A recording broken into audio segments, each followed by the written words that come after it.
Moshier could feel the mysteries contained in these lines, as if they contained the secrets of heaven and earth. He could feel that he understood them, but at the same time he didn't. They were extremely familiar to him, but at the same time unknown. These were the elemental laws that Moshier was trying to comprehend. In his comprehension, Moshier slowly went into deep meditation and a vortex formed in his body, devouring the natural energy in the air, healing his body and increasing his cultivation. Moshier remained in this miraculous state for a few hours before the mysterious lines in the 12-colored halo slowly began to fade. Although the opaque colors still remain, they were much deeper and brighter than before, with the colors of ice blue and scarlet red giving off an even more dazzling glow. The temperature in the room alternated between extreme cold and heat until Moshier slowly opened his eyes and everything returned to normal. His eyes, however, emitted a small 12-color glow deep in his pupils. Moshier could feel that his comprehension of the elements had taken a qualitative leap and his power had grown even stronger. Thanks to this cultivation session, he would only need to rest for the rest of the day and he will be back at his peak the next morning. How was your first time comprehending the elemental laws? Shu Ling's voice rang in his mind. He watched Moshier's entire meditation process and couldn't help but be surprised. Normally, Moshier's torso auxiliary ability shouldn't allow him to comprehend all the elements and elemental laws simultaneously. However, he attributed this factor to the complete bloodline of the mystic heavenly wolf.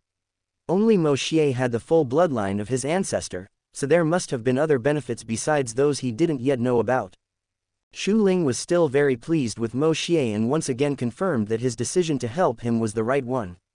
It was a strange feeling. Moshier didn't know how to describe exactly what he felt in his meditation, but he knew he understood many things. That's because it was your first time getting in touch with the laws of nature. The more you progress in your comprehension, the more you will comprehend them, until you reach a point where you will be able to express them in words. Shu Ling explained. Moshier nodded in comprehension and closed his eyes again to feel the differences in his body and his understanding. Moshier also knew that he was only able to absorb these lines of elemental laws because he advanced to the third level of his cultivation method. Without his advancement in his natural chi refinement technique, it was unlikely that Moshier could have had the same results he had during this cultivation session. The advancement in his technique, mental power, his eyes' innate ability and torso spirit bone ability as well as his own understanding has brought him immense benefits. Freeing himself of all his thoughts, he incited each of the elements in his body, feeling them carefully and improving his control over them. Time passed until the next day arrived. Chapter 36 Challenging the main team. The next day, Ma Xiaotao visited him once more and was surprised that Moshier was already on his feet fully recovered. Even though Moshier's recovery speed was pretty good, it couldn't be that fast, right? However, she was happy that Moshier had completely healed and began to tell him about the Soul Emperor's interrogation. The academy healed the Soul Emperor's wounds enough for him to speak and sealed his strength so he couldn't use his spiritual power. But the Soul Emperor was extremely cunning and refused to speak. He had hidden a deadly poison between his teeth and drank it before the academy could do anything and died a moment later, leaving only a corpse behind. Moshier knew they were sent by Dai Waban and the academy wouldn't come into direct conflict with the Star Luo Empire just for that, as this action would involve many problems, but she should have made other plans to resolve the conflict. Moshier threw this problem in the back of his mind and didn't care much. Although he struggled against Dai Waban's spiritual masters, this problem was originally made to deal with Yuhao, so he will let him solve it himself. When should I go meet Elder Zan? Moshier asked after hearing Ma Xiaotao's entire explanation. He left to sort out some things and should come back tomorrow. Ma Xiaotao replied softly. Moshier waved and said as he stretched his body, okay, then let's get something to eat and go train for a bit. A crack sounded from his bones. He looked at Ma Xiaotao and spoke teasingly. I had a breakthrough during my meditation yesterday and I'm itching to hit someone. Even though his rank didn't reach rank 45, his comprehension and control over the elements have increased. You just recovered and already want to be bedridden again. Ma Xiaotao didn't back down either. She put a hand to the lock of her hair and tucked it behind her ear and said with a teasing look, all right, this big sister will fulfill your wish and teach you a lesson. This action and expression of Ma Xiaotao stunned him for a moment, but he quickly composed himself. Sister Xiaotao, you better not regret it later. Moshier said and left the room while Ma Xiaotao laughed a little and followed him. Moshier didn't notice, but he was slowly opening his heart to Ma Xiaotao. Previously he was much more restrained with her than he was now. They ate something Moshier prepared in the kitchen for breakfast, which made Ma Xiaotao praise his cooking skills, and then went to the familiar training room they'd used for nearly a year. Moshier had to admit that it was the first time he had enjoyed his training with Ma Xiaotao so much. They fighted, talked and meditated together, and before they knew it, time flew by. In the evening, Moshier returned to his dorm and met Lei Ji, who had also become a second year. However, they were still in separate classes, as Lei Ji was a spiritual master of the agility system. "You seem in a good mood, brother Xie," Lei Ji said, a little surprised. Since becoming his roommate, he'd rarely seen Moshier in such a good mood as he did today. Moshier looked at him confused. "Don't tell me you didn't notice." Lei Ji gave him a strange look, and as if a light bulb suddenly went on, he asked, "Is it something associated with senior sister Ma?" Memories of his training today with Ma Xiaotao flashed through his head, and he suddenly realized why Lei Ji said he was in a better mood than usual. However, he showed nothing on his face and diverted the subject. "No, I had a breakthrough yesterday, so I'm in a good mood." Lei Ji looked at him a little enviously, but quickly congratulated him. He thought of something and asked, "Brother Xie, do you have any way to improve my advancement rate? My cultivation speed seems to have slowed down recently." Moshier used his energy flow ability and his mystic eye's innate ability and tried to see any errors in Lei Ji's cultivation. After a few moments, Moshier said, "Lei Ji, your martial soul is a silver wind eagle and has an affinity for the wind element." Moshier commented and asked him to produce some wind in his hand without using his spiritual abilities. With a little effort, Lei Ji managed to create a small gust of wind in his hand, and Moshier went on to explain, "If you want to improve your cultivation, you must understand every aspect of your martial soul. Although she is a beast-type martial soul, it is intrinsically related to the wind element. You must work on your control, not only under your spiritual power but also under the wind element. With that alone, your speed will increase by at least 30% and your understanding will make you not face bottlenecks." Moshier waited for Lei Ji to digest his words and continued, "You're still doing the spiritual power control training I gave you earlier, right? I will update it and teach you how to feel the wind element and how to control it. Then I'll buy you lunch as a thank you." Lei Ji sincerely thanked him. After some more time talking, they went to sleep. The next day, Moshier showed up at Zhou Yi's office and saw 10 other people present, including Wang Dong and Yu Hao. They were all core disciples from Class 1 who passed the advancement test. Zhou Yi coughed a little, drawing everyone's attention to her. "The reason for calling all of you here is because the outer courtyard will hold a qualifier with all the central disciples. Originally, it had nothing to do with sophomores, but the academy suddenly decided to let the sophomores participate in the match as well. As a result, you will need to prepare. Only core disciples under the age of 15 will participate, and core disciples from the Spirit Tools department will also participate. 7 students will be chosen from among the participants, so do your best to be chosen." Zhou Yi said in her cold voice. Her last sentence felt more like a threat than advice, making everyone inside the room tense. "All right, you guys get back to the classroom first. Moshier, Huo Yu Hao, stay behind for a while." "Yes." They looked at Yu Hao and Moshier with pity and left the office. "Moshier, why isn't your name on the list of core disciples to participate in the qualifiers?" Zhou Yi asked seriously.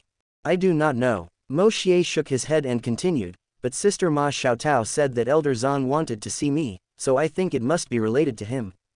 Zhou Yi was surprised at the mention of Elder Zan, but asked no further and released Moshier, leaving only Yu Hao in her office. Moshier had just arrived at Sea God Lake when the figure of Ma Xiaotao appeared in his field of vision.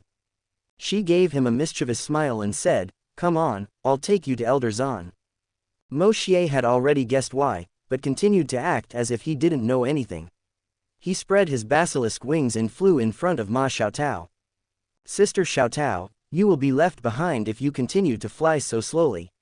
Ma Xiaotao was a little angry and amused at Moshier's teasing. A pair of phoenix wings appeared on her back and she chased Moshier. Between games, they quickly reached a combat platform in the inner courtyard. There were already 7 people including Elder Zan on the platform when he arrived with Ma Xiaotao. Seeing that everyone had arrived, Elder Zan began to speak. "I gathered you here for one reason only." He pointed to Moshier and continued, By the Academy's decision, Moshier will have the chance to challenge one of you. If he wins, he will replace one of you as one of the current Shrek 7 monsters and will be part of the main team on the Continental Advanced Academy Soul Dueling Tournament. Everyone widened their eyes and started looking at Moshier seriously. They wanted to find out what made it so special that it made the Academy make such a decision. Ma Xiaotao was the only calm between them. Zanzi drank some of his wine and said, "All of you introduce yourselves," with Moshier being the last. Zanzi smirked. He could even imagine the expressions of these children. Ma Xiaotao was the first to perform. Inner Courtyard, Ma Xiaotao. Sole Emperor of the Assault System, rank 69. The students in the Inner Courtyard looked at her in disbelief. They knew about the problem of the evil flames of her martial soul, and that is why they found it so unbelievable that she could advance so fast. However, she knew that this was only possible with the help of Moshier. The other students in the Inner Courtyard soon began their presentations. Author's note: I won't put the description of each one here. A lot of work for this. Just look at manhwa and be happy. Inner Courtyard, Dai Yuhang. Sole Emperor of the Assault System, rank 64. Inner Courtyard, Chen Zifeng. Sole King of the Assault System, rank 57. Inner Courtyard, Shi Shi. Sole King of the Agility System, rank 56. Inner Courtyard, Ling Luokan. Sole King of the Control System, rank 55. Inner Courtyard, Yao Haoshuan. Rank 55, Sole King of the Control System. Inner Courtyard, Gong Yangmo. Rank 59, Sole King of the Support System. After everyone introduced themselves, they looked intently at Moshier. Moshier smirked and said, "Moshier, second year of the Outer Courtyard. Sole Ancestor of the Control System, rank 44. What? 6 incredulous screams were heard. Ma Xiaotao could be seen laughing at the situation while Zanzi had a smile satisfied with his reactions. However, they couldn't take their eyes off Moshier. Was a 12-year-old brat already a rank 44 Soul Ancestor? If they didn't see it with their own eyes, they wouldn't be able to believe it. A feeling of envy and admiration filled them when they realized that Moshier's talent was even greater than theirs. Zanzi broke the moment with a cough and said flatly, "Moshier, among them, you can choose someone from the control or assault system to fight. Don't worry about injuries and do your best, I'll take care of the rest." Moshier waved and looked at everyone and pointed to a 160 meters tall skinny boy. "My opponent will be Yao Haoshuan." Yao Haoshuan looked seriously at Moshier, and only they were left on the combat platform at a distance of 50 meters from each other. Zanzi wasted no time and started the fight. 5 rings rose from Yao Haoshuan's feet, 2 yellow, 2 purple and 1 black. His body also grew to more than 4 meters and became an Adonis-like statue. Moshier smiled and drew his sword. "Senior Yao, do your best to defend yourself." He then disappeared from Yao Haoshuan's field of vision. Chapter 37 Fighting Dai Yuhang. The moment Moshier disappeared, Yao Haoshuan felt a shiver down his spine and backed up 10 meters. When he backed up, a sword's intent blade passed where he was, creating a 20-meter cut in the platform floor. He felt cold sweat trickle down his forehead as Moshier reappeared in his field of vision. His 2 yellow rings lit up and 2 yellow halos came out of his body, one landed on Moshier while the other landed on his body. Moshier felt dizzy for just a moment before returning to normal and felt Yao Haoshuan's aura become sharper. Seeing his spiritual ability not achieving the expected effect made Yao Haoshuan apprehensive, but he had no more time to think. Moshier had already run towards him again as he created several ice spikes and threw it at him. Although Moshier's cultivation impressed him, Yao Haoshuan was still a soul king, so he thought he could block the ice spikes with his body. But the reality was far from what he wanted. With a swing of his big arm, he tried to destroy the ice thorns with brute force, but when he came in contact with the ice, his body went rigid and his spiritual power began to freeze at an extremely fast speed, completely limiting his movements. Moshier seized the opportunity and approached him even closer. With a swing of his sword intent roared towards Yao Haoshuan, carrying a destructive spiritual coercion aimed at his body and mind. He also froze Yao Haoshuan's feet to the ground and used the ultimate fire to burn his upper body. In the face of all these attacks, Yao Haoshuan used all his spiritual power and lit his 5th spiritual ring. Desperately trying to defend himself, his mouth expanded, trying to swallow Moshier's attacks only to take even more damage.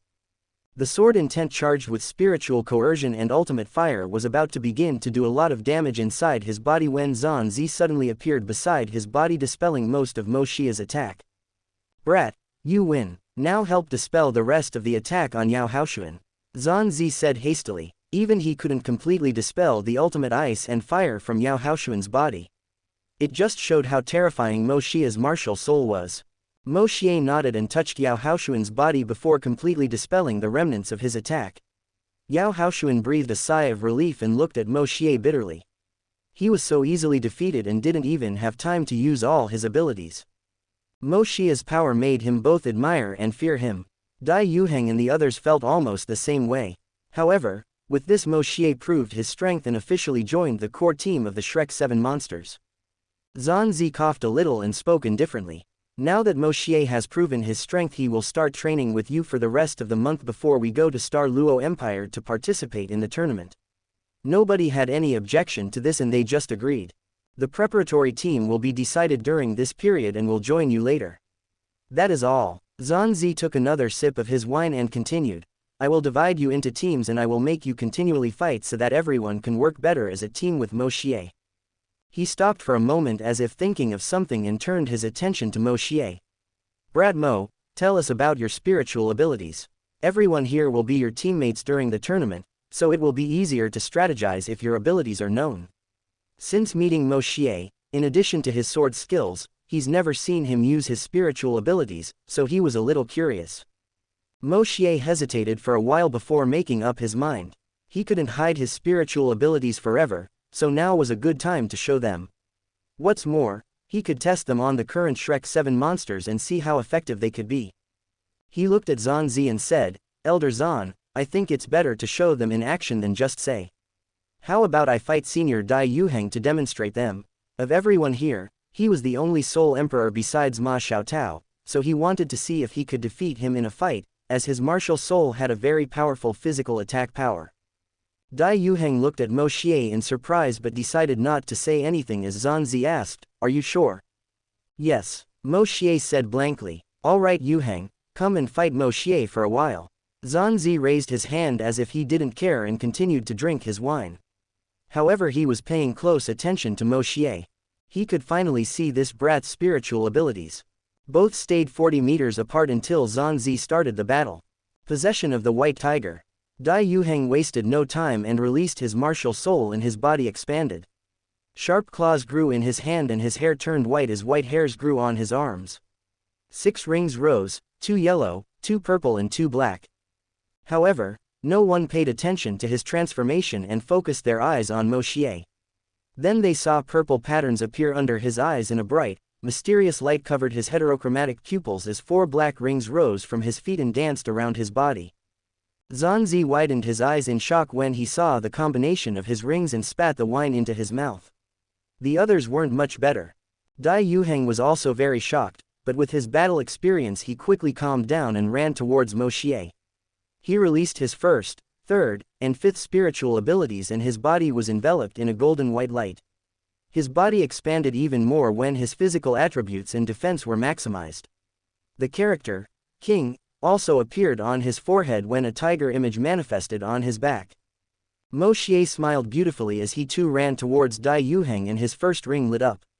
No one knew what skill Moshier had used, but something strange happened the next moment. Dai Yuheng, who was running towards Moshier, suddenly changed direction and attacked an empty spot on his right. Moshier lunged behind Dai Yuheng and used his fist to hit him. He wanted to see if his physical strength was enough to penetrate Dai Yuheng's defenses. Sure enough, Dai Yuheng was sent flying by his punch and coughed up some blood, but suffered only minor injuries. The improvement in his physical attributes and defense that his abilities provided him almost reached the standard of a soul sage, so Moshier didn't think that was strange. But his actions surprised those watching. Zhan Zi was the most satisfied. "I see, his first ability is some kind of illusion and has confused Yuheng's senses." He found this skill of Moshier extremely useful in dealing with his opponents. If it could be used in a full-scale battle, it would be even more perfect. With Moshier's attack, Dai Yuheng snapped out of the illusion and looked seriously at him. He realized that he still underestimated Moshier and that his spiritual abilities were even more problematic than his sword skills. He used his spiritual and mental power to form a barrier in his head and once again ran towards Moshier. His first, third and fifth spiritual abilities were still active when he suddenly used his fourth spiritual ability, White Tiger Meteor Shower. A bright white gold pillar of light rose into the sky and a bright crescent moon-shaped light seemed to glow within the pillar of light. When Moshier saw that dozens of balls of light were about to form, he used his second spiritual ability and before everyone knew it, Dai Yuheng's ability disappeared into thin air. Moshier seized the opportunity and crashed once more into Dai Yuheng, using his sword this time. His sword collided with Dai Yuheng's claws and a loud sound of metal colliding with metal sounded. Moshier felt his hand go slightly numb as he backed up a few meters and flashed a smile. Dai Yuheng was also forced to back down by his sword intent and his mind was slightly stunned because of Moshier's spiritual coercion. Without wasting a second, Moshier used his third spiritual ability and marked Dai Yuheng's soul before releasing a mental shock now that his mental defenses were down. Dai Yuheng felt a sharp pain in his head and blood came out of his eyes, nose and mouth before he realized that Moshier had once again come before him slashing once more with his sword covered in an ice blue flame. He wanted to move but found his feet were frozen to the ground. An extreme cold ran through his body, freezing his spiritual power and limiting his movements. Out of options, his sixth ring lit up and a tiger's roar sounded. A huge word, kill, appeared in the air alternating between black and white in the form of crisscross bands and collided with Moshier's attack. Moshier didn't have time to activate his second spiritual ability again when they both collided. He was sent flying while coughing up blood, but he was not seriously injured, only his spiritual power was close to depleting. Using 10,000-year-old spirit abilities against a soul emperor was still pretty exhausting for his current self. He looked at Dai Yuheng's position and found that Xianxia had already made his move. Before being saved, Dai Yuheng could feel the destructive power contained in Moshier's last attack and knew he had lost. The mark Moshier had planted on his soul had also exploded making him scream in pain and if not for Xianxia to save him he would have been seriously injured during the collision of his attacks. He looked at Moshier and couldn't help but feel inferior. He was the eldest son of White Tiger Duke and was recognized as a genius, but fighting Moshier took a blow to his pride. He was able to discover that there were still geniuses like Moshier who were far superior to him. In fact, everyone there was looking at Moshier as if he were some kind of freak. Both his sword skills and his spiritual abilities were extremely powerful. And he could still control ice and fire. Could such a monster exist in this world? Xianxia was the first to break the silence after inspecting Dai Yuheng and seeing that nothing was wrong. He had come in front of Moshier and gripped his shoulders tightly and was looking at him as if he'd found a gem. Brad Mo, explain your abilities in detail. Your first ring must have an illusion ability, right? Moshier felt tense being suddenly grabbed by Xianxia, but he answered honestly. Yes, my first skill is called illusion. I can use it both to place my opponents inside an illusion and to form an illusion around me. Moshier explained. One example is the one I used on Senior Dai. I confused his mind and senses, making him believe I was in another position while fighting him when in fact he was moving alone. As I said, I can also create another form of illusion without affecting my opponents directly.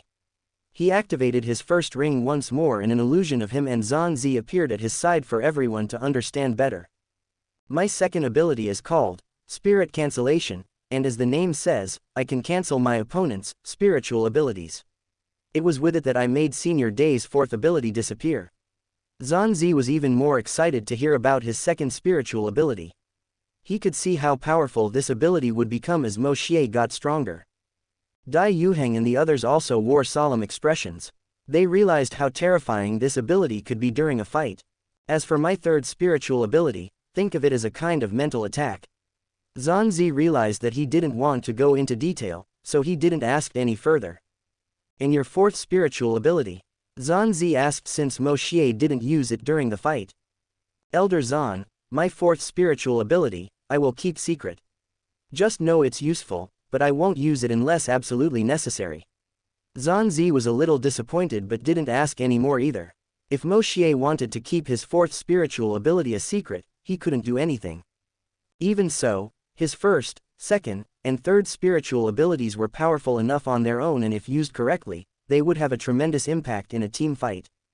Xianxia then began training the main team for the tournament. With the addition of Moshier, the title of champion was even more certain to belong to the Shrek Academy. Hope you enjoyed it and give me your thoughts on how I wrote the fight.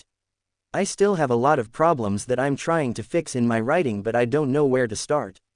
Help me improve with some advices. Chapter 38 Third Eye, Creation of the Spirit Ring. Moshier has trained with the main team from time to time to improve teamwork in preparation for the Advanced Academy Continental Soul Dueling Academy. Xianxia also brought in the new preparatory team and trained them together. They were about to leave when Moshier looked for Xianxia. Do you want to leave before everyone else? Xianxia asked with furrowed brows. I need to get some stuff done outside of the academy, but I'll find you guys in time at Star Luo City. The reason for Moshier's departure was to analyze the formation of a spirit ring at the time a spirit beast died. He had already prepared the whole theory and was 90% confident that he could create a spirit ring for himself after fusing with Life Gold Knife, but he wanted to be sure he could do it. There were spirit beasts in the beast dueling arena, but Moshier still didn't want to draw attention to himself because of his research. He had already decided that when he was confident of defeating a soul Duluo, he would make his new method of acquiring spirit rings known across the continent with the support of the academy. It was also necessary to create a large catalog of spiritual abilities that was not possible for the current him, as it would take too much time. Therefore, he would write down spiritual abilities little by little and then compile everything until he had abilities of all kinds to be able to create a small library. Luckily, the Advanced Academy Continental Soul Dueling Academy was about to happen, and it was a good opportunity to analyze new abilities. Xianxia thought for a moment and sighed. Fine, but don't be late for registration for the tournament. He gave the address where they would be staying and chatted some more. As he was leaving, Moshier suddenly called him. Elder Zan, when you're gone, be careful with the corpses. Moshier hesitated long before deciding to warn Xianxia. He knew they were going to hunt down an evil spirit master, but he couldn't show it on the surface. However, it was better to warn now and arouse some suspicion than to just let the inner courtyard students die. If he went with the group, he could warn them before any explosion could happen, but Moshier didn't have that freedom at the moment. What do you mean by that? Sure enough, Xianxia asked with a hint of suspicion. Moshier looked into his eyes and replied sincerely. This is just a sincere warning to prevent something bad from happening. You'll know why this is when the time is right. If he asked him later about how he knew this, he would just answer that it was an ability from his mystic eyes, but it had some restrictions. It might be a lie, but it was the best he could do to hide that he knew how the history of this world played out. Moshier didn't wait for an answer and just turned and left. He had already prepared everything he would need, so he went straight through the academy gate and out of Shrek City. Before leaving, he also warned Ma Xiaotao to be careful along the way. Although she was a little curious, she didn't ask too much and just nodded to his warning.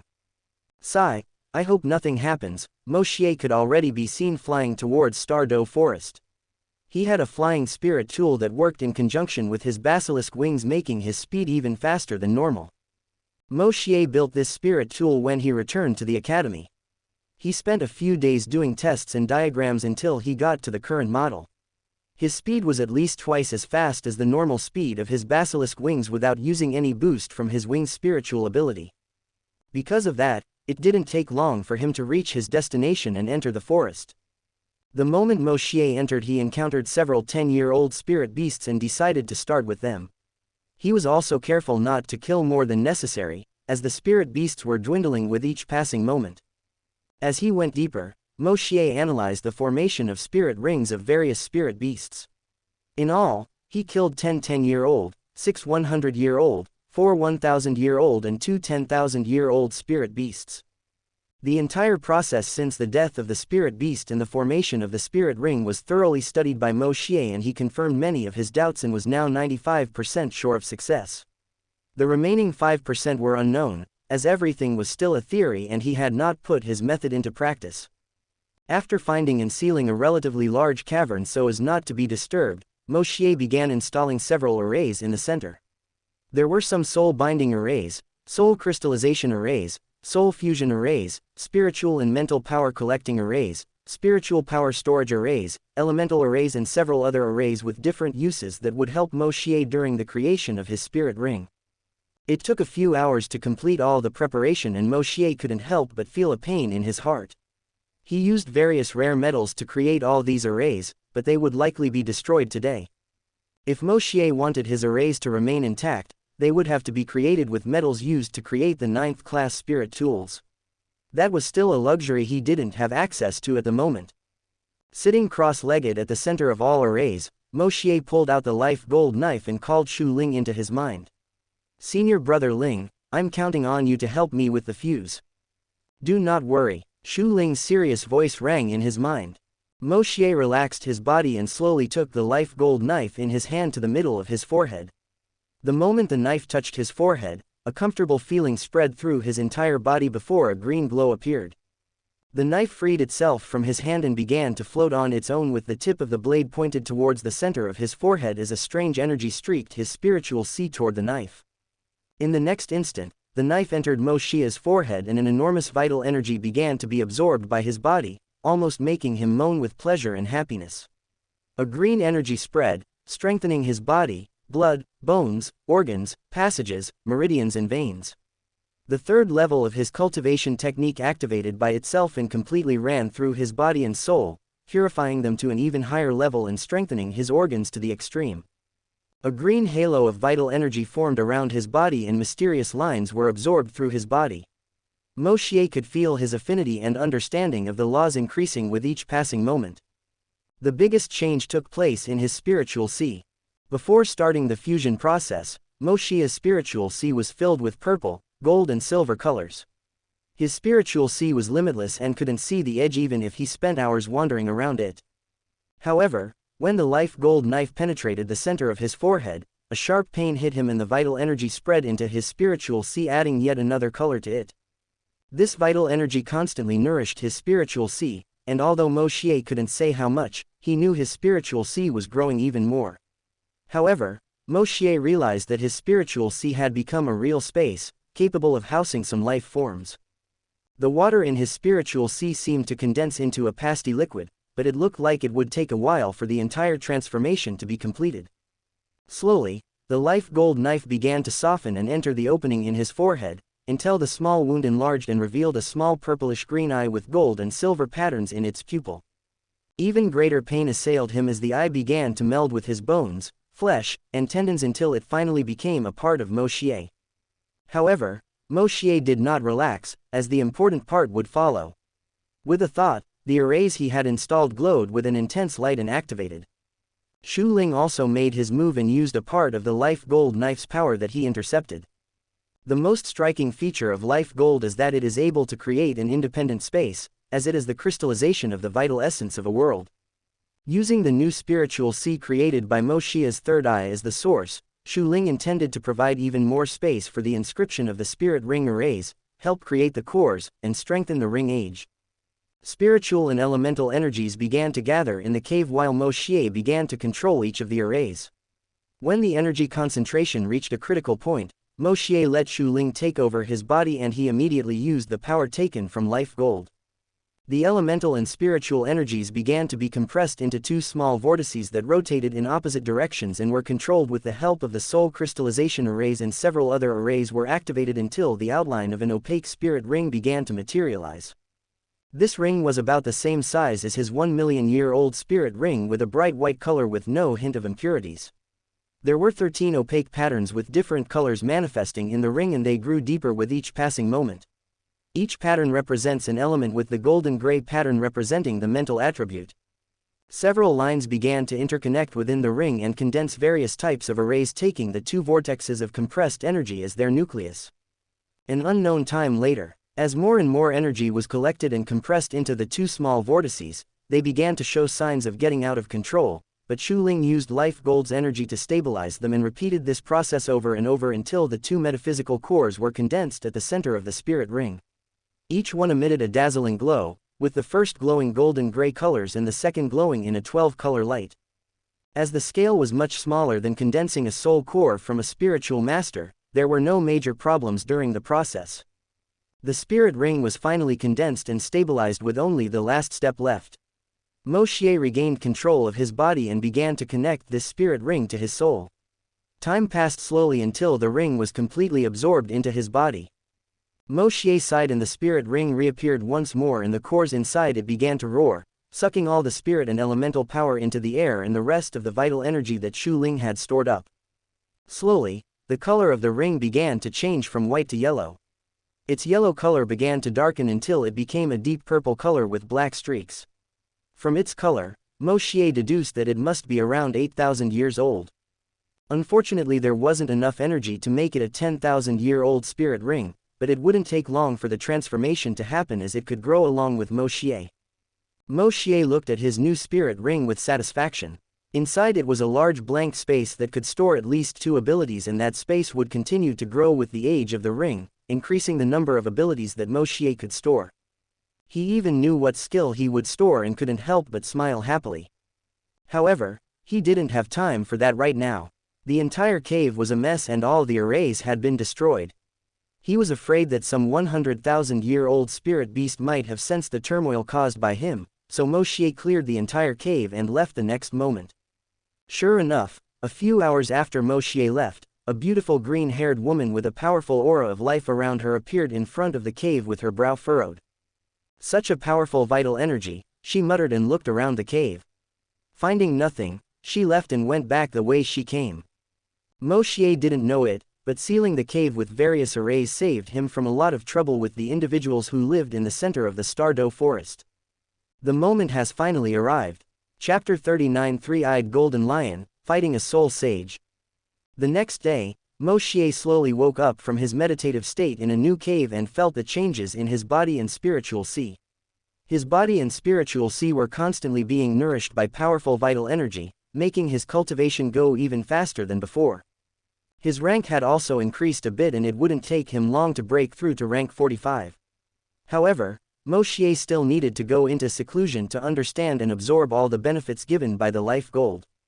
A day had passed since he created his spirit ring, and counting the time it would take to reach Star Luo City, Moshier deduced that he would arrive in time for the tournament registration.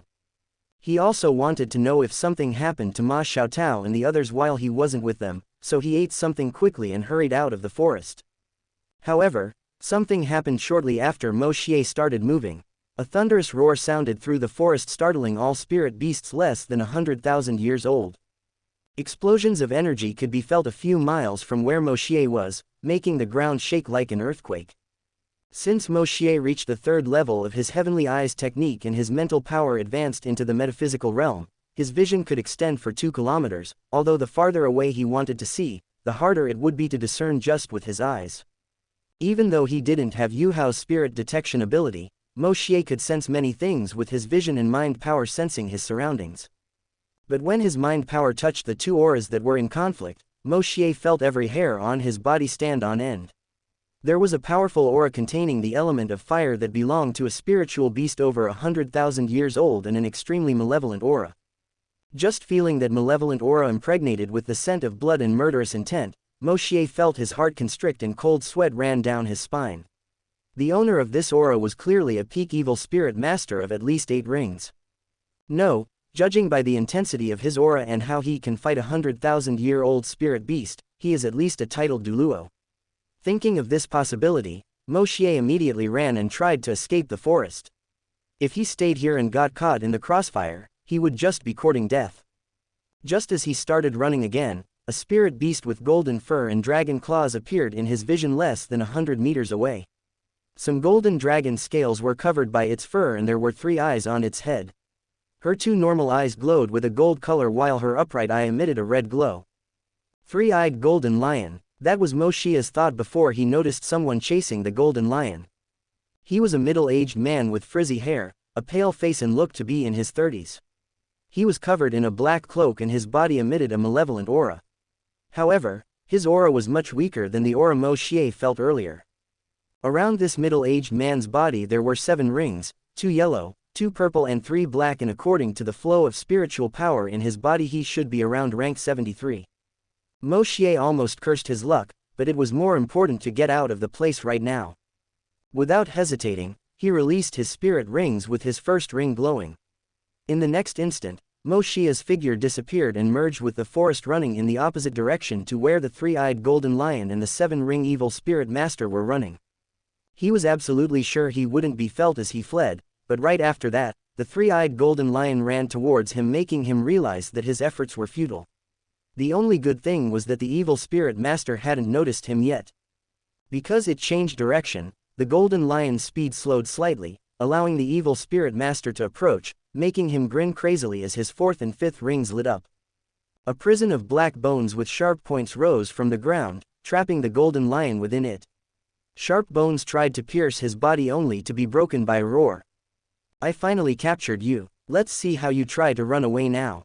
The evil spirit master laughed madly as he looked at the three-eyed golden lion greedily. Despicable human, dare to touch me and I will make you regret it. The golden lion roared in rage. The voice of the golden lion sounded like a woman. Just empty threats. Just wait to be absorbed by our holy sons and become his spirit ring. He will use your powers to lead our church to glory on top of this world. The evil spirit master screamed fanatically, not noticing Moshier hidden by his spiritual ability a few dozen meters away. Moshier didn't want to get involved in this problem, but this man's words left him stunned and anxious. Damn it, if the golden lion is captured and killed, the consequences this will bring will be unimaginable. Even Shrek will be targeted by the spirit beasts. Understanding the gravity of the situation, Moshier prepared to make a move. This time he was going to give it his all, not bothering to hide his million-year-old ring.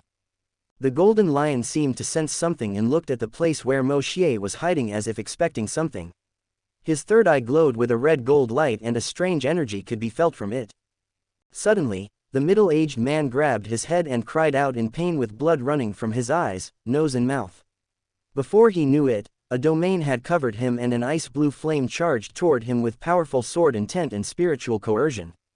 But as a soul sage, he managed to collect himself enough to activate his sixth spirit ring and fend off Moshier's attack. However, something that confused him was that his ability was suddenly cancelled and made him receive the attack only with his body enhanced with spiritual power. The evil spirit master felt his body alternate between hot and cold and his mind felt like it was on the verge of shattering. His body was sent flying crashing into some trees, but Moshier knew that wouldn't be enough to kill a soul sage.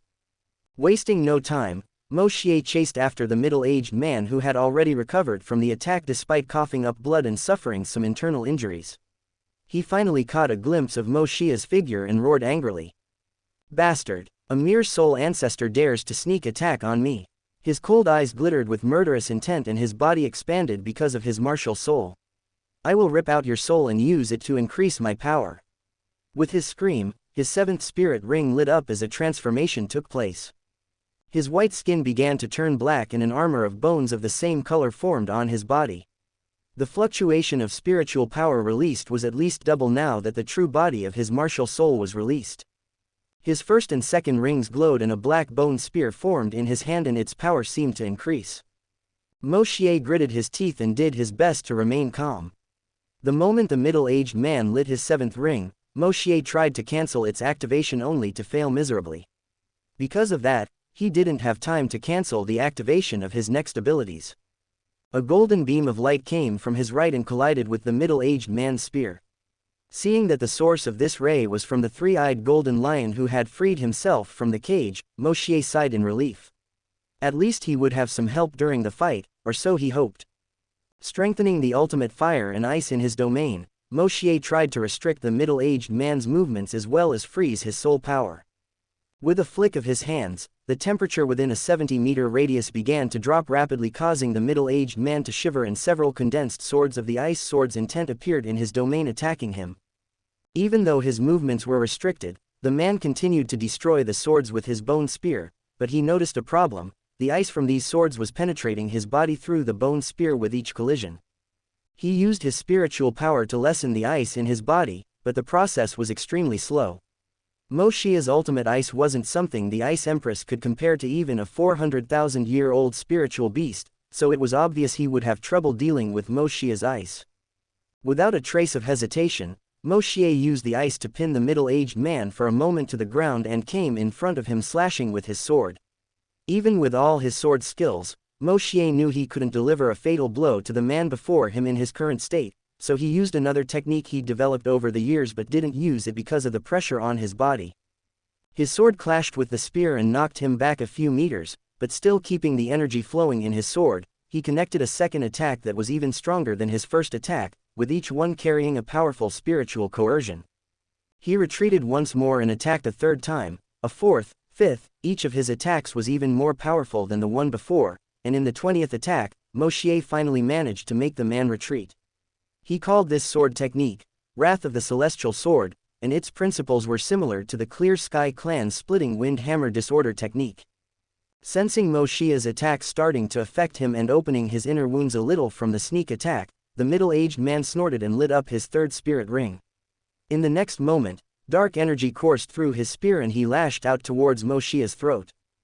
But before the attack hit its target, a mark on his soul exploded, causing him to cry in pain. This was the mark Moshier had put stealthily and waited until now to use it. Knowing this was an opportunity, Moshier merged ultimate ice and fire into his Wrath of the Celestial Sword and combined it with the Sword of Destruction. A terrifying fluctuation of energy roared with Moshier at the center, and his sword was completely covered in an ice-blue flame, completely hiding the blade. Several swords of the ice sword intent and the fire sword intent were once again condensed and flew towards the middle-aged man. A 12-colored ring also rose from Moshier's feet and lit up, releasing a terrifying primordial aura and sucking all the elements out of the air. Moshier's torso also glowed and his body absorbed the elements in the air, strengthening his attributes, and an armor made of the elements appeared on his body. 4 abilities were activated consecutively and he felt his spiritual power rapidly depleting, but Moshier gritted his teeth and endured. The 2 abilities of his spirit ring used were Elemental Sovereign and Elemental Storm, while the 2 abilities of his torso were Elemental True Body and Heavenly Wolf Armor. The middle-aged man felt the terrifying aura emitted by Moshier and panicked. He quickly used his 6th spirit ring and a black bone shield appeared in front of him to resist Moshier's attack. However, the first attack to hit him was not that of Moshier, but that of the 3-eyed golden lion. His shield appeared to be burned by the ultimate fire and light elements and small cracks could be seen in its surface. When he wanted to repair his shield, Moshier's attacks arrived. Several swords of ice and fire continually hit his shield and more cracks began to form with the explosions of ice and fire. Then the onslaught of various combined sword techniques came and completely destroyed his shield before continuing towards him, completely breaking his spiritual and mental power defenses, causing severe wounds to his internal organs and spiritual sea. His body flied and crashed with a large rock a few hundred meters away. His body was now missing an arm and a leg and several scars could be seen on his body now with only a few pieces of cloth. He barely had time to think when he saw it, and the feeling of death swept through his body and mind. However, he didn't have the strength to dodge or defend himself and could only watch his death coming. An enormous elemental storm with destructive powers engulfed his body and an explosion took place, destroying everything within a radius of 100 meters. There was nothing left in this area, even the man's body and the elements could be felt. Moshier coughed and blood ran down his body, completely dyeing his clothes in red. His body was put under a lot of pressure and his internal organs were injured during the fight, and if they weren't treated quickly, even with the life gold energy in his body, he would need a few weeks to fully recover. Vomiting up a few mouthfuls of blood, he tried his best to keep his conscience awake, struggling not to pass out on the spot. He knew he would be in danger if he passed out in a forest full of spirit beasts, but his conscience didn't seem to listen. Moshier felt the presence of the 3-eyed golden lion approaching as he looked directly into his eyes as a man with black hair showed up. That was his last memory before falling into darkness.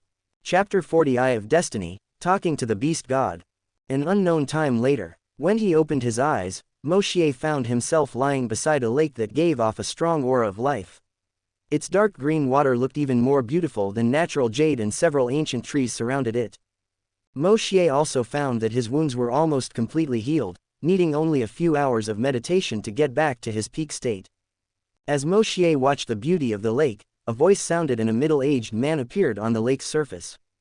You woke up. This middle-aged man was handsome, dressed in a black tunic with gold thread. He had black hair with a dangling golden streak, deep and sharp golden pupils, with a body at least 2 meters and broad shoulders. Strong. This was Moshier's first impression of this man. Even if he didn't release his aura, just his presence was enough to make him alert. Some figures with powerful auras also began to appear through the trees. There was an extremely beautiful woman among these figures, and her aura seemed to be full of life. Her jade green hair fell behind her back, and her eyes were jade green too. Her figure was slender, and her pale green dress outlined her perfectly. Her slender, snow-white arms were exposed. The weirdest thing was that she had a pair of wings behind her, which looked like carved jewels. This pair of wings was jade green and each feather looked extremely dazzling. The glowing green wings were filled with a captivating aura of life and made her look like a natural goddess. A large bear transformed into a muscular human figure over 2 meters tall, while a 3-headed scarlet devil mastiff transformed into a muscular middle-aged man with red hair. The last figure was also of a middle-aged man. He's not particularly handsome and his face is slightly pale. His eyes are a deep jade green that can penetrate a person's soul. A jade green glow shines through that depth and serenity, but that glow is totally different from the elegant jade green that Baiji emitted. He's not considered very big, but he's extremely slender. He is wearing a long dark green tunic. It moves even without wind, swaying slightly from side to side. Her hair is also dark green, but it's a little long. Author's note: I'm getting their descriptions from the wiki, but there wasn't the human appearance of the 3-headed scarlet devil mastiff there. If you know, please comment and I will change it. If Moshier remembers correctly, these spirit beasts in human form went by the names of Baiji, Bear Lord, Scarlet King and Myriad Demon King respectively. The man who appeared in the lake was obviously the beast god Dtn. It wasn't until Moshier saw the 3-eyed golden lion that he understood his current situation and the memories before he passed out crossed his mind. Dtn must have brought him here after finding out he'd saved the auspicious beast, but what would happen now wasn't something he could guess. Human, Dtn's voice caught his attention once more. I would like to thank you for saving this child, he said blankly as the golden lion approached. Moshier was confused for a moment. With the current contradiction between humans and spirit beasts, even though he had helped the auspicious beast, he didn't expect thanks from a beast who hated humans. As if understanding him, Dtn continued. It's a little uncomfortable talking like this, so let's go in parts. My name is Dtn and I rule over all the spirit beasts in the Stardow Forest. Dtn said before introducing the spirit beasts in human forms. Dtn, why did you bring this human here? The Bear Lord screamed and blade-like claws appeared on his fingers. Bear Lord, be quiet. This was a request from the auspicious beast. Dtn spoke with furrowed brows and released some of his aura. That alone made Bear Lord not dare to speak another word. Dtn turned his attention once more to Moshier and explained. Human, although you saved the auspicious beast, you are also a threat to us spirit beasts. Even in my entire life I've never met a human as talented as you. When you passed out, my first thought was to kill you to get rid of future problems. However, this child stopped me and said it wasn't necessary or something bad could happen. He started to talk like he didn't really care, but in the end he looked at Moshier, as if sizing him up. Moshier looked at the 3-eyed golden lion thoughtfully and said, did she say that because of her third eye? I remember from a book that besides the ultimate elements, her greatest affinity is with mental power. Although Moshier knew that the reason he was still alive must be because of the golden lion feeling something with her power of fate, he revealed nothing in his expression. Dtn's eyes gleamed a little, but his thoughts were unknown. Suddenly, the golden lion's third eye glowed with a strange energy and made Moshier's third eye open and glow with the same strange energy. Moshier could feel like there was a connection between him and the 3-eyed golden lion, and before he knew it, his mystic eyes were released as purple patterns appeared under his eyes and 4 black rings rose. A mystical aura formed around him, covering him and the golden lion. He could now see golden pink lines in all directions charging towards his third eye and the golden lion's red eye. Dtn and the others watching this strange, yet dazzling phenomenon were surprised before exclaiming in ecstasy as they felt the golden lion's auspicious aura grow more powerful. However, Dtn maintained a calm expression despite the waves in his heart. He also got more curious. When Moshier battled the Soul Sage and released his mystic heavenly wolf martial soul, he was able to feel that primordial aura that Moshier released. When the phenomenon ended, Dtn said, do you understand your current situation now? Moshier smirked. He would be an idiot if he didn't realize that the golden lion must have been attracted after feeling the aura of his mystic eyes through his third eye and the power of destiny. He then shared some of his power of destiny in exchange for the mystical aura, making his third eye evolve from the eye of life to the eye of destiny, while gaining some of his innate abilities himself. The only thing Moshier didn't know was what ability the Golden Lion got after absorbing some of his mystic aura. But considering the increase in his auspicious aura, it should be something related to the laws of destiny. So what do you plan on doing now? Moshier asked DTN. From now on you will live in Stardow Forest and you won't have to worry about what happens in the outside world. Now that you have a connection with the auspicious beast, we can't let you run around anymore. DTN replied blankly. Impossible. Although I'm grateful for getting a new power, I still have a lot of things I must and want to do. I can't be stuck here forever. Moshier immediately denied it. And although the environment here is very good for my training, I will reach a bottleneck at some point. If you still want to keep me here, even you can't stop me from severing my connection to the Golden Lion and taking him with me to death. DTN's eyes narrowed. He released a powerful aura that threatened to crush everything in its path, but even though he felt that aura, Moshier didn't back down. Something inside Moshier seemed to be furious when he felt DTN's aura pressing down on him and a howl tore out of him. An image of a snow-white wolf 4 meters tall appeared behind Moshier and the elements in the air seemed to stir and bow to this wolf. This wolf's eyes were purple and his pupil glowed with 12 different colors. With Moshier at the center, a primordial aura emerged and covered all the beasts present there, pressing them to the ground as they sensed a bloodline superior to any spirit beast they had seen so far. Even DTN felt pressured under this aura, and if it weren't for his extremely high cultivation, he would have bowed to his knees on the ground. DTN looked at the image of the white wolf behind Moshier solemnly and removed his own aura. He, Baiji and the other beasts in human form were extremely shocked by this development. The white wolf then looked at them with disdain and howled once more at the sky before disappearing into Moshier's body. With his departure, the primordial aura that pressed them also disappeared as if it had never existed. They stared at Moshier in disbelief until Bear Lord's dry voice was heard. What the hell happened? DTN looked at Moshier seriously and said, "Who are you?" For the first time since bringing Moshier to this lake, DTN asked about Moshier's identity. Moshier took a deep breath and regained some spiritual power and responded while looking directly into DTN's eyes. Moshier, 12 years old and a student at the Shrek Academy, as well as the sole heir of the heavenly wolf star god. His voice was imposing and powerful as he continued. I'm the one who inherited the blood of one of the universe's first existences, the mystic heavenly wolf. His blood roared furiously and a howl tore from his body again, but it was different from before. His body expanded, making his muscles swell. Wolf's claws grew on his fingers and white fur covered his arms. Wolf fangs grew in his mouth and a 12-color glow could be seen in his pupils.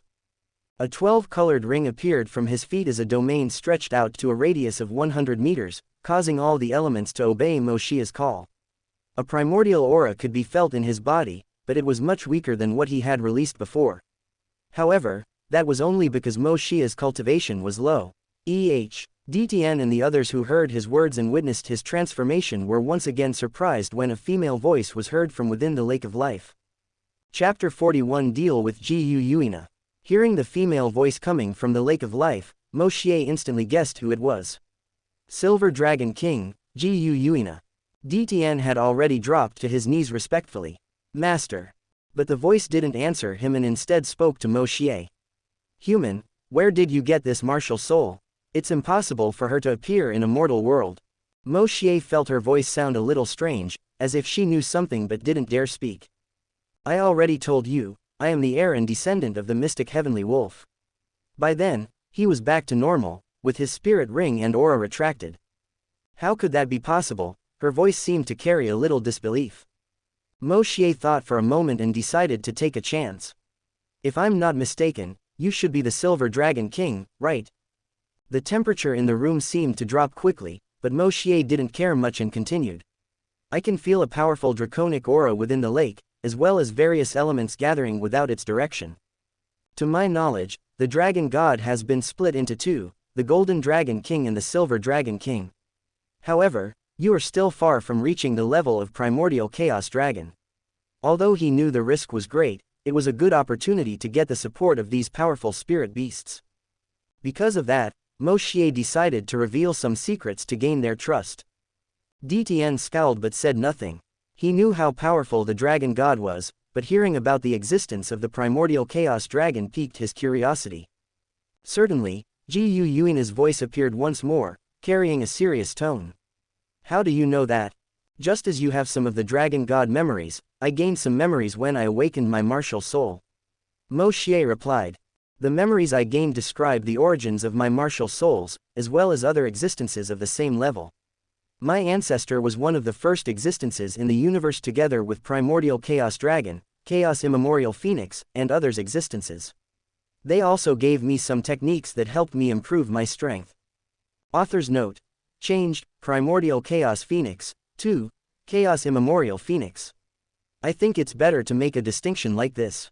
Looks like your bloodline is too pure to be able to inherit those memories. Ji Yuina said in a deep voice. Do you know about my ancestor? Moshier asked curiously. No, but I have a vague memory of the Primordial Chaos Dragon. But this memory seems to be in a fog and I can't access it. Ji Yuina said with a little regret in her voice. She knew of the existence of the dragon god ancestor, but she had no memories of him. But what's your reason for discussing all this? Ji Yuina asked in a monotone voice. First, it's to prove my sincerity. This is a secret that I haven't told anyone and it can make me chased by several experts who will be after my knowledge and techniques. At the moment I'm still too weak to fight them. Moshier replied calmly.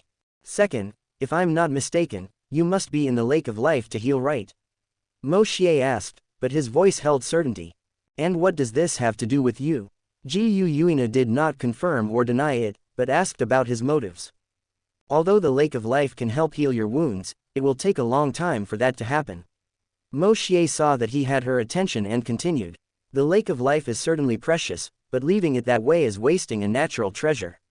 I have some array formations in my memory that can further strengthen its properties, and if arranged correctly in conjunction with the dragon's natural healing factor, it will only take a few years for you to fully heal. Moshier clearly felt the fluctuations of spiritual power within the lake. Even DTN wasn't so calm now. You may have lived for a long time, but the arrays in my memories are something my own ancestor created, so I'm sure it will be effective. Ji Yuina knew there was no free food in this world, so she asked after a moment, what do you want in return? Moshier smiled and replied, I want you not to act against me or people I consider special to me. You will also help me 3 times when I see fit. I can also promise that this help will not harm you or the spirit beasts. And I also want you to help me compile various arrays that can be used as spiritual abilities. For example, arrays with attack power based on fire, light, attribute enhancements, etc. Why would you need it to compile multiple arrays if you have them in your memory? Ji Yuina thought Moshier's last request was strange, but she still agreed. Actually, I kind of developed a new way to get a spirit ring without having to kill a spirit beast. This, Bai Ji was the one who spoke. Because of her gentle nature, she was most affected by Moshier's words and knew the benefits this can bring to spirit beasts. In fact, Moshier felt sorry for the spirit beasts in this world. They were continually hunted to the point of extinction, while Ji Yuina, DTN and the others constantly struggled to preserve their heritage. So he wanted to help them if it didn't bring any harm to him. He then summoned his self-created spirit ring and a purple ring with black patterns in a 13-colored halo rose. DTN had already reached Moshier's side and placed his hand on his shoulder, using his spiritual and mental power to feel the differences in that ring. A mantle power wave also came from the lake and passed by Moshier. It doesn't really belong to a spirit beast, DTN muttered, still confused. Aside from knowing he didn't belong to a spirit beast, he couldn't find out anything else. How did you do it? DTN asked seriously. Moshier then told them about the process in detail. Even if they knew, there would be no uses for spirit beasts. However, Moshier only told them that his eyes can see the inner structures of a spirit ring, but he didn't tell them about its other uses. Even though they knew he was hiding other secrets, they didn't ask. Moshier was sincere enough in trying to resolve the issues between the spirit beasts and humans, so they wouldn't let him down for a few small matters. However, I will still wait until I become a soul sage to bring this method to the public. With my current strength, if I release this method, I fear that many problems will come to me. Moshier said sincerely and took his spirit ring back. It's really inconvenient considering your current strength, and we also can't go out openly in human cities at the moment, as we would be targeted by humans. The Myriad Demon King, who hasn't spoken so far, said in a sigh. Moshier agreed with a nod of his head. Waiting a few years shouldn't be a problem. Baiji said in a gentle tone. Even the Bear Lord and Scarlet King agreed. Moshier, right, Ji Yuina's voice sounded once more. Are you sure these are your only requests? She asked in confirmation. This exchange was much more beneficial to her than Moshier, so she was a little confused. Just think of this exchange as a gift from me to the spirit beasts. It's also not like I'm in the losing side, as I can get help from an extremely powerful spirit beast in return. Moshier shrugged in response. Right, what should I call you? Moshier asked. Name, just call me Ji Yuina. Ji Yuina replied and talked to DTN. DTN, I'll leave the preparations with you. DTN nodded respectfully. Ji Yuina's voice also disappeared completely. Moshier then began using his mental power to form a projection of the arrays in his memory. It was just a projection, with no real use, but it was extremely complicated to project it with his mental power. Its complexity was such that Moshier needed almost 2 hours to finish assembling the first array with his mental power. DTN saw the entire process and couldn't help but admire Moshier's achievements in mental power, as well as frown at the complexity of the array. Moshier then explained. This is the first of the 3 divine arrays I will deliver. It accelerates the production of vital energy, improves the healing factor and condenses the power of heaven and earth. There are other uses as well, but you should check it out later. For all his knowledge, it took DTN 4 full hours to fully memorize the array before Moshier began another projection. After delivering all the arrays, he also made a list of materials needed for all 3 needed arrays and where they could be found. As rulers of Stardew Forest, they should be able to find them quickly. The most important material was also already present within the Lake of Life. There was a large chunk of life gold that would be used to arrange the arrays, and with DTN and Ji Yuina's vast knowledge, even if they hadn't studied arrays, relying on their strength, it wouldn't be difficult to complete array formation since they already had all the necessary information. Several hours later, I didn't have time to ask before, but how long have I been here? Moshier asked DTN. If we consider the time you woke up, it will be 3 days in a few hours. DTN replied. Moshier's face darkened. Some problem? DTN asked. Yes, I should be in the Stardew Empire capital in 1 day to participate in a tournament, but even if I fly without any rest I won't make it in time. Thinking about how Zhanzi would react if he was late, Moshier couldn't help but feel a headache. This is a small problem. As they had already talked about it and it was impossible to keep Moshier in Stardew Forest, DTN decided to give him a hand. He was also much friendlier to Moshier on the surface. Moshier didn't know his inner thoughts, but it shouldn't be a problem considering their current relationship. DTN grabbed him by the shoulder and flew into the sky before his figures disappeared. Moshier could clearly feel the space power fluctuations and felt as if his comprehension improved a lot with each space jump that DTN performed. He continued in this state of understanding for an unknown time until DTN's voice rang out beside him. Just then, Moshier realized that they were only a few dozen kilometers from Luo City. Your comprehension is very good. DTN's voice held a rare tone of appreciation. Moshier smiled and didn't disagree. But I wouldn't be able to get so much if it weren't for your accomplishments in space power. He really wanted to thank DTN after seeing his use of space power. This time it was DTN who smiled. Be careful not to die around. DTN warned and disappeared from where he was after saying goodbye to Moshier. Moshier sighed and once again reinforced his will to get stronger after seeing DTN leave. There should still be time to complete the registration, so Moshier released his basilisk wings and flew towards Luo City. Chapter 42 Before the tournament. This place hasn't changed a thing. Walking through the streets of the city, Moshier recalled the times when he lived in the orphanage. I should pay a visit later. Moshier muttered and arrived at a large 7-story hotel. There was a sign with bright gold letters that read, Imperial Star Grand Hotel. This hotel belonged to the imperial family and in it were housed the high-level spiritual masters and soul engineers from other empires who came to participate in the tournament. Moshier pulled a spirit tool from his storage and tried to contact Hiketu. This was a spirit communication tool developed by Moshier during his studies at the Spirit Tools department, and as long as the person Moshier was trying to contact wasn't too far away he could talk to the other party. Moshier was also thinking of developing cell phones because of their convenience, but building control towers and satellites as well as a large server was needed, the manpower needed for a large-scale deployment was also a requirement, so he postponed that plan for later. A few moments later, Hiketu answered his call and went down with Wang Yan to meet him. After completing his registration, they escorted him to the highest floor of the hotel. Moshier had to admit that the room they were given was extremely luxurious. However, his expression changed when he saw only Ma Xiaotao, Ling Luokan, Dai Yuheng and the preparatory team inside the room. What happened? He made sure to warn Zhan Zi to prevent problems from happening. Hiketu had a grim expression as he started to explain. After you left, we went on a mission to hunt down a Soul King evil spirit master and kill him. When we arrived at the cave where he was located, Ma Xiaotao warned us to be careful with the corpses on the ground. Her concern became certain when they started to explode, but as we were prepared, only minor injuries were caused. However, his expression got uglier and Moshier could feel a little fear coming from him. Before we had time to make any moves, a Soul Sage evil spirit master with poison control appeared and ambushed us. Elder Zhan still managed to react quickly enough to save us, but apart from Senior Ma Xiaotao, Ling Luokan and Dai Yuheng, who inhaled little of the poison, everyone else was severely poisoned and taken back to the academy for treatment. Everyone's expression was grim. Anyone in danger of death? Moshier asked. No. Elder Zhan said the poison could be treated by a spiritual master at the academy, but they would need a few months to fully recover. Hiketu replied bitterly. Moshier sighed in relief. At least there were no deaths this time.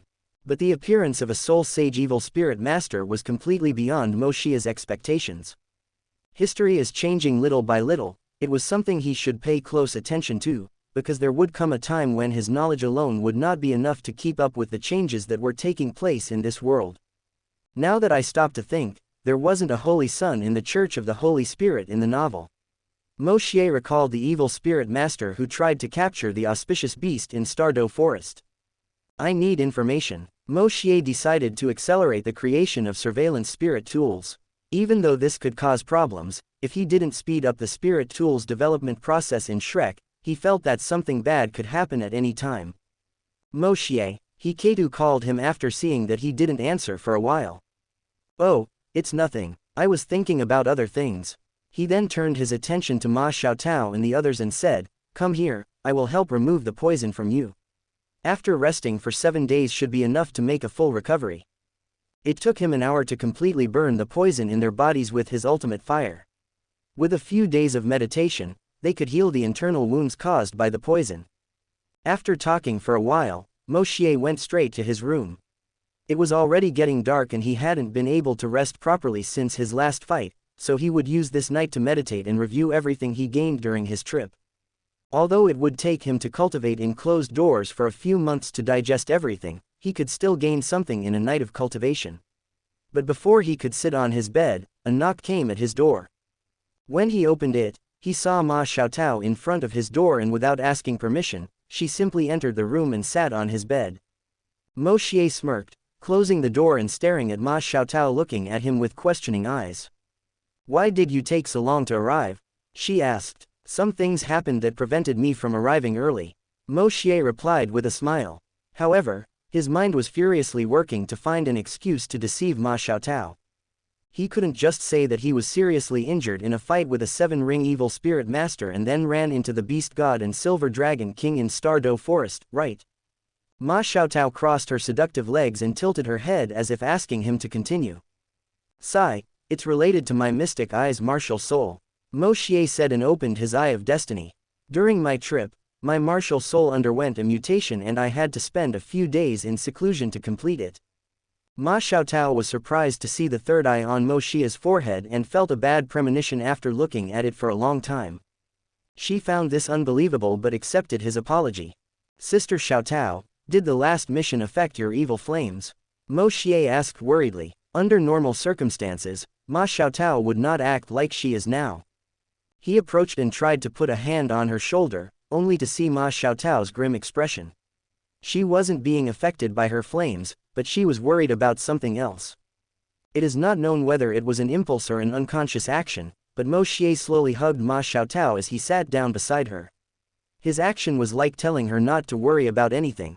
Ma Xiaotao was surprised for a moment before returning the hug and closing her eyes with her head resting on Moshier's shoulder.